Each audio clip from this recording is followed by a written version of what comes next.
నమస్తే. Welcome to our channel. నేను సిరి. వైసీపీలో అయితే ఎమ్మెల్సీల రచ్చ జరుగుతుంది. గుడివాడ అమర్నాథ్ పేరు వినిపిస్తుందనుకున్న టైంలో అయితే జగన్మోహన్ రెడ్డి గారు బొత్స గారి పేరు తీసుకురావడం. సో, దాంతోనైతే గుడివాడ అమర్నాథ్ గారైతే కొంత నిరుత్సాహం ఆ క్యాడర్ అంటే ఆయన అనుచరులు కూడా కొంత నిరుత్సాహంలో ఉన్నారని మనకు తెలుస్తుంది. ఇంతకసలు ఏం జరుగుతుంది వైసీపీలో అనేది తెలియజేయడానికి మనతో పాటు ఉన్నారు ప్రముఖ రాజకీయ విశ్లేషకులు ఎంకే రావు గారు. నమస్కారం సార్. నమస్తే. సార్ నమస్తే. ఇప్పుడు సార్ ఇప్పుడు చూస్తుంటే మన వైసీపీలో గుడివాడ అమర్నాథ్ పేరొస్తుంది అని చెప్పేసి తను గూడా నమ్మారు ఎమ్మెల్సీ దానికి అని చెప్పేసి గూడా కొన్ని వార్తలొస్తున్నాయి. క్యాడర్ అంటే తన కింది ఎవరైతే తన అనుచరులున్నారో వాళ్ళు కూడా నమ్మారని చెప్పేసయితే మరి వార్తలొస్తున్నాయి. అయితే అనూహ్యంగా జగన్మోహన్ రెడ్డి గారైతే బొత్స గారి పేరు తీసుకొచ్చేసరికి ఇప్పుడు తిను సైలెంట్ అయిపోయారు. కొంత అలిగారన్నట్టు గూడా మరి వార్తలొస్తున్నాయి. సో, దీన్నసలు ఎలా జూడాలి సార్? అంటే వైసీపీ అధికారం కోల్పోయిన తర్వాత అమర్నాథ్ గారు తన పరిస్థితి ఏమిటనేటువంటి ఆందోళనకి గురి కావటం సహజం. ఎందుకు అంటే వైసీపీ అధికారంలో ఉన్నప్పుడు ఆయన రాజకీయ ప్రత్యర్థుల మీద జనసేన గాని, తెలుగుదేశం మీద గాని ఆయన చెలరేగినటువంటి తీరు అందరికీ తెలిసిందే.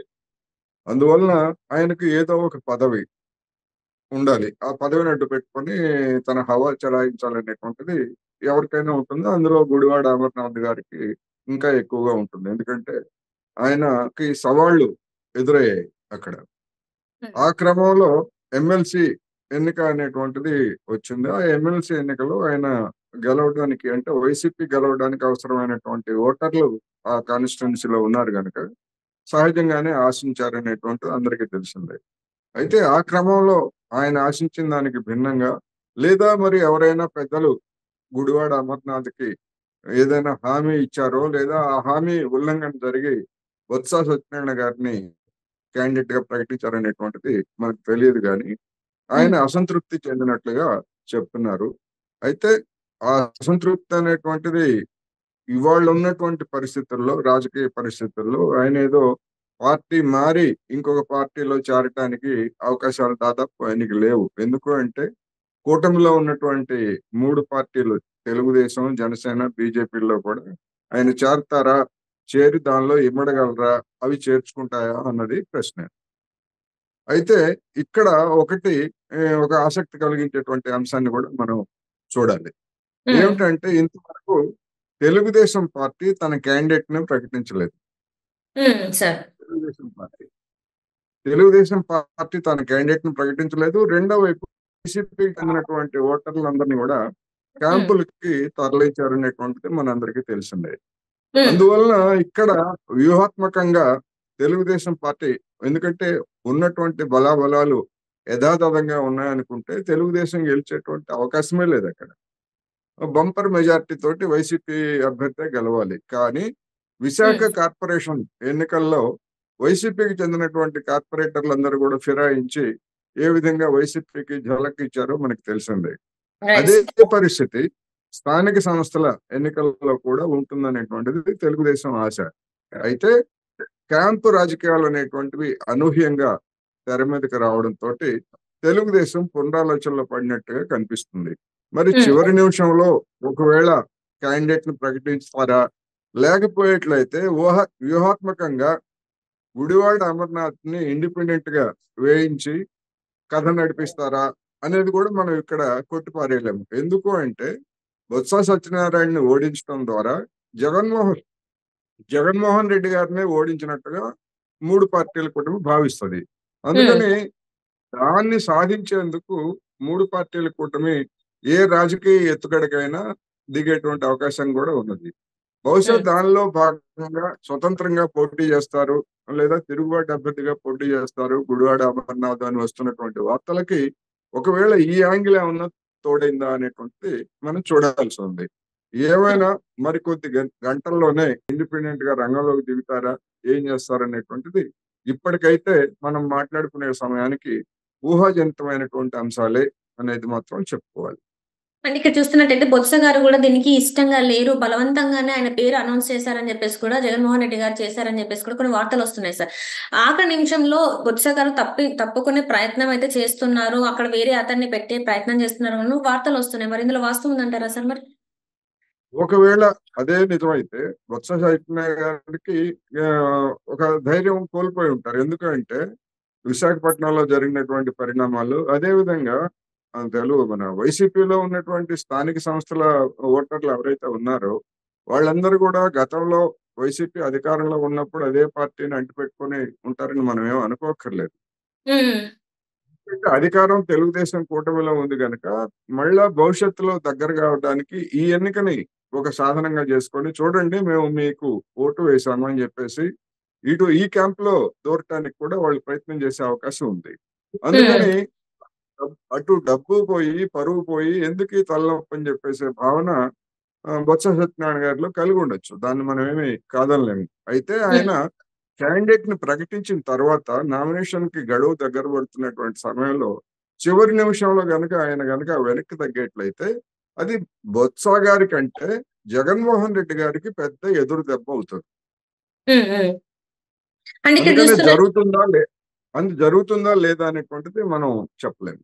Right sir. అంటే ఇప్పుడు మీరు చెప్పినట్టే ఇక్కడ డబ్బుల విషయంలో ఎందుకంటే వాళ్ళ కుటుంబం నుంచెల్లి దాదాపు నలుగురు, ఐదుగురు పార్టిసిపేట్ చేశారు. మనం చూస్తుంటే ఈసారి అసెంబ్లీ ఎన్నికల్లో కానీ అక్కడ ఎవరెవరైతే ఆ కుటుంబం నుంచెల్లి ఉన్నారో ప్రతి ఒక్కరు కూడా ఓడిపోవడం జరిగింది. ఎవరు కూడా గెలవలేదు. సో ఈసారి అన్ని డబ్బులు ఖర్చు పెట్టడం ఎందుకు ఆల్రెడీ ఇంత డబ్బు ఖర్చు పెట్టాము. ఈసారి ఎమ్మెల్సీ ఎన్నికల్లో డబ్బు ఖర్చు పెట్టడానికి ఇష్టంగా లేరు బొత్స గారు. అందుకే తప్పుకుంటున్నారని కూడా వార్తలు వస్తున్నాయి.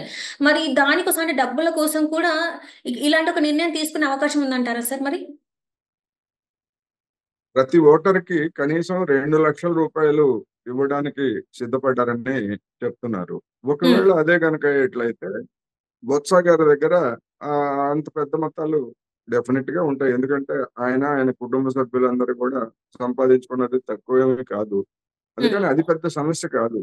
అయితే అసలు సమస్య డబ్బు సమస్య అని నేను అనుకోవట్లేదు. హ్మ్. హ్మ్. డబ్బు పెట్టి పరువు పోగొట్టుకోవడం. ఓడిపోతే డబ్బు పోతుంది, పరువు పోతుంది.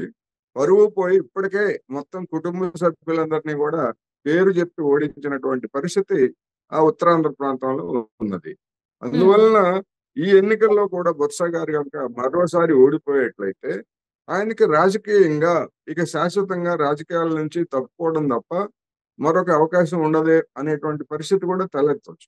అందుకని హ్మ్. ఇవన్నీ కూడా ఆలోచించుకొని బహుశా ఆయన అటువంటి పునరాలోచనలో ఉన్నారా? లేకపోతే ఒకవేళ అదే కనుక ఉండేట్లయితే ఇన్ని రోజులు ఆగక్కర్లేదు. ఎప్పుడో ప్రకటించారు అభ్యర్థిత్వాన్ని.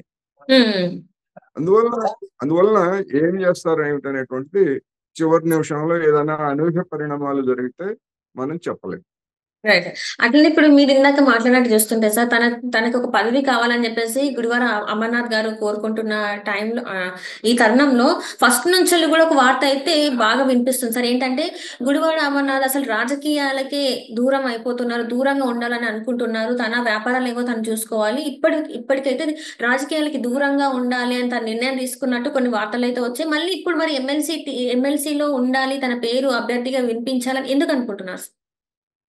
అంటే ఎమ్మెల్సీ అభ్యర్థిత్వం ఇస్తే గెలిచే అవకాశాలు ఉన్నాయనేటువంటిది ఆయన అంచనా కావచ్చు. ఒకవేళ హ్మ్. ఎమ్మెల్సీ అభ్యర్థిత్వం ఇవ్వకపోతే తక్షణమే వచ్చేటువంటి ఎన్నికలేమీ లేవు. అందువలన హ్మ్. జగన్మోహన్ రెడ్డి గారే అందరికీ చెప్పారు కదా, 5 సంవత్సరాలు మీరు కళ్ళు మూసుకోండి, మళ్ళా 5 సంవత్సరాల తర్వాత జరిగే ఎన్నికల్లో మనం గెలుస్తామని చెప్పేసి ఆయన చెప్పారు కదా. హ్మ్. బహుశా ఆ తత్వం ప్రకారమే లేదా ఆ సలహా ప్రకారమే ఈ 5 ఏళ్లు ఏదో విధంగా వ్యాపారాలు ఇవన్నీ కూడా చూసుకొని అవసరమైనటువంటి సొమ్ముల్ని మళ్ళా కూడబెట్టుకొని అప్పుడు చూసుకుందాం అనేటువంటి ఆలోచన కూడా కావచ్చు. ఇప్పుడు హ్మ్. రాజకీయాల్లోకి ఇప్పుడు రాజకీయాల్లోకి అంటే రాజకీయాల నుంచి శాశ్వతంగా దూరం అవుతారని నేనైతే అనుకోవట్లేదు. అందువలన తాత్కాలికంగా కే తన వ్యాపారాల మీద కేంద్రీకరించుకుంటారు. తర్వాత మళ్ళా అవసరమైనప్పుడు రాజకీయాల్లోకి రంగంలోకి వస్తారు. అలా హ్మ్. గాకుండా నిత్యం రాజకీయాలనే తన వృత్తిగా గనక చేసుకునేట్లయితే, ఇప్పుడు ఏమి చేయగలరు? ఇవాళ ఉన్నటువంటి పరిస్థితుల్లో అనేటువంటిది ప్రశ్న. అందువలన హ్మ్. గుడివాడ అమర్నాథ్ గారు ఏం చేస్తారనేటువంటిది ఆయన నోటి నుంచి మనం వింటే తప్ప, లేకపోయేట్లయితే రకరకాల పుకార్లు ఇవన్నీ గూడా వస్తున్నాయి. వీటికి తెరదించాల్సినటువంటి బాధ్యత కూడా గుడివాడ అమర్నాథ్ గారి మీదనే ఉన్నది. హ్మ్. అంటే ఇక్కడ చూస్తున్నట్టయితే సార్, ఇప్పుడు వైసీపీ పరిస్థితి మనం చూస్తుంటే రోజుకొక భాగవతం అయితే బయటపడుతుంది. ఒక్కొక్కరి గురించి ఒక్కొక్కరు అన్ని ఇలాంటి టైంలో మరి నిజంగా ఎమ్మెల్సీ ఈ అభ్యర్థి నిల్చున్నా గూడా ఆ పార్టీ నుంచెళ్ళి ఎమ్మెల్సీగా గెలిచే అవకాశాలున్నాయంటారా మరి? మనం చూస్తున్నాం రోజొక భాగవతం అయితే బయటకొస్తుంది. ఈ నాయకుడు ఇలా, ఈ నాయకుడు ఇలా అని చెప్పేసి ప్రతి ఒక్కరి పేరైతే బయటకొస్తుంది. ఇలాంటి తరుణంలో మరి వైసీపీ నుంచెళ్ళి ఒకవేళ అభ్యర్థి నిల్చున్నా కూడా గెలిచే అవకాశం ఉందంటారా? ఉన్నది. ఎందుకు అంటే తెలుగుదేశం కూటమికి ఉన్నటువంటి 200 చిల్లర ఓట్లు ఉన్నాయని చెప్తున్నారు. అదే వైసీపీకి వచ్చేసరికి దాదాపు 700 ఓట్లు ఉన్నాయని చెప్తున్నారు. అంటే తేడా అనేటువంటిది పెద్ద భారీ సంఖ్యలో ఉన్నది. హ్మ్. ఎందుకు వైసీపీకి దాని మీద ఆశ పుట్టింది? దాన్ని ఎందుకు ప్రతిష్టాత్మకంగా తీసుకున్నది అని గనుక చూసేట్లయితే, పక్కనే ఉన్నటువంటి తెలంగాణలో మహబూబ్ నగర్‌లో జరిగినటువంటి స్థానిక సంస్థల ఎన్నికల్లో అధికారంలో ఉన్నటువంటి పార్టీ అనూహ్యంగా ఓడిపోయింది. హ్మ్. బీఆర్ఎస్ అభ్యర్థి అక్కడ గెలిచాడు. ఎందుకు గెలిచాడు అంటే బీఆర్ఎస్ తగినటువంటి జాగ్రత్తలు తీసుకుంది. రెండోది కాంగ్రెస్ మ మనకి అధికారం ఉంది. ఎవరైనా మనకొచ్చి వాళ్ళొచ్చి ఓటేయాలి తప్ప మనం వెళ్లి వాళ్ళ దగ్గరికి వెళ్ళడం ఏంటనేటువంటి ఒక వెక్చర్‌ని అక్కడ ప్రదర్శించింది. రైట్. రైట్. అందుకని స్థానిక సంస్థల్లో దానికి ఒక తగిలినటువంటి ఎదురు దెబ్బ. ఎందుకంటే ముఖ్యమంత్రి సొంత నియోజకవర్గం అది. హ్మ్. ఆ అనుభవాన్ని తీసుకొని మనం కూడా ఇక్కడ బీఆర్ఎస్ ఎట్లాగైతే రేవంత్ రెడ్డి గారికి రాజకీయంగా ఒక ఝలక్ ఇచ్చిందో, అక్కడ కూడా ఆంధ్రప్రదేశ్‌లో కూడా ఎదురు లేదు అనుకున్నటువంటి చంద్రబాబు నాయుడుకి మనం ఈ స్థానిక సంస్థ ఎన్నికల్లో గెలిచి అటువంటి ఝలక్‌నే ఇవ్వాలి అనేటువంటి ఎత్తుగడ బహుశా జగన్మోహన్ రెడ్డి గారి మదిలో ఉండుంటుంది. ఓకే దానికే సార్. ఇంత ప్రతిష్టాత్మకంగా తీసుకొని ఉంటారు. Right sir. Right. Thank you so much sir. మీరు మాతో పాటు జూమ్ కాల్‌లో వచ్చినందుకు ధన్యవాదాలు సార్.